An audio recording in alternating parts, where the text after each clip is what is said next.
On my way out of Wolverhampton, and as I remembered it every other time I've been through here, weed is a problem. But you can see the canal water is very clear, so you can see the weed growing on the bottom, which is fine. But floating weed like that on the surface is a real problem. So I've just come up to that particular patch and then put the engine in neutral so the propeller wasn't turning, in the hope that I'm not going to pick up too much of that stuff on the way through. Well, here we are on Wednesday still, and it's not a fun day so far. I've come about 4.5 miles from Wolverhampton on my way to Birmingham. The trouble is, this canal, every time I've been down here over the past 4 years, has always been clogged with weeds, and today is no exception. I'll spin the camera around in a minute to show you.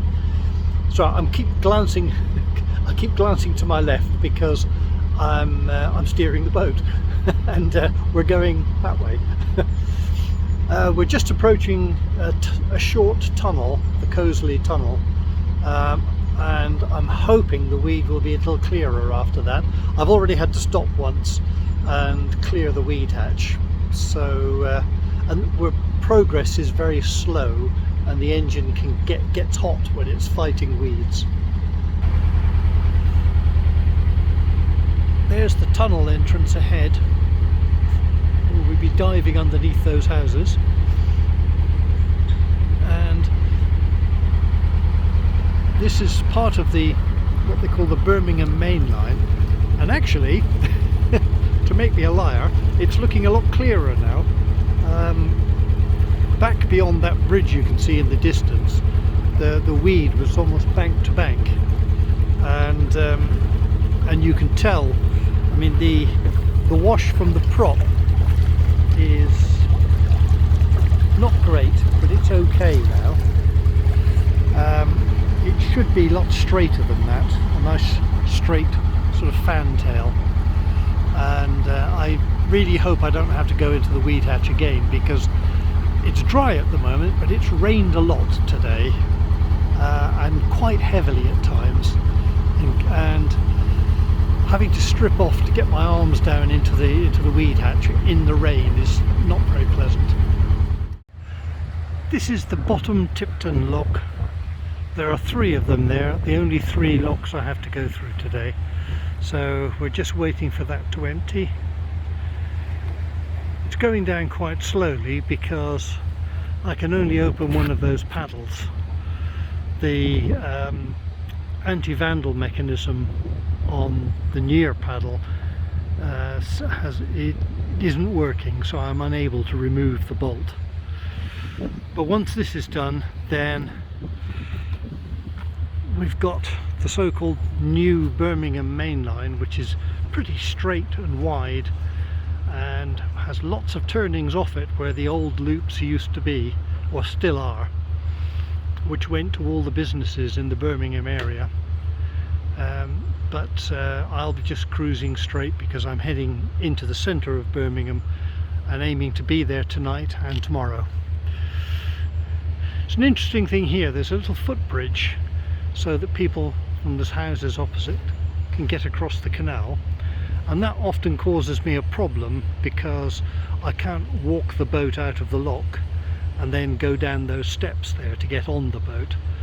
But this bridge, as you can see, has been constructed with a gap on this side, so I can walk the rope through there without any trouble, and that's very useful. You do see some bridges which are attached to both sides of the lock but have a gap down the middle just wide enough for a rope to pass through, but quite often in my experience the bridge has moved over the years and the gap isn't quite big enough anymore. So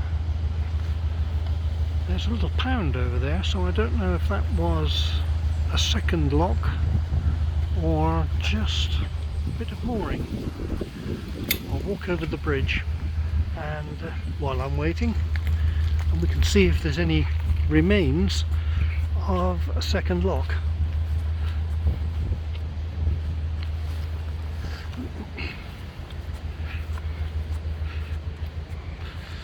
Right, it's an awful lot of weed. And, it might have been a jetty, but it not a jetty, a wharf, but it certainly doesn't look like there was ever a lock here. That's just an overspill, which is completely dry at the moment because the canal is quite low and that just flows out into the main canal, so that's a bywash as it's called. Right, let's see if this boat's ready to shift out of the lock yet.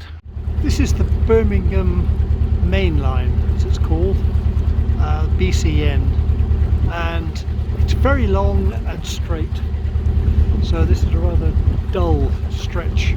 Just in the middle there's that little island. I believe at one time was a toll station where boats were charged for using the canals. And just over here, the sun coming in the way, is one of the many elegant bridges that we have in Birmingham, and this goes down to the Braids Lane junction. And sorry, the sun was shining straight into the camera then, I hope we didn't lose it all. And the canal carries on straight ahead with the railway running alongside. So there's not much in the way of houses or anything along the sides of the canal here. So it's about 6 or 7 miles just like this. So we're just slowly chugging along.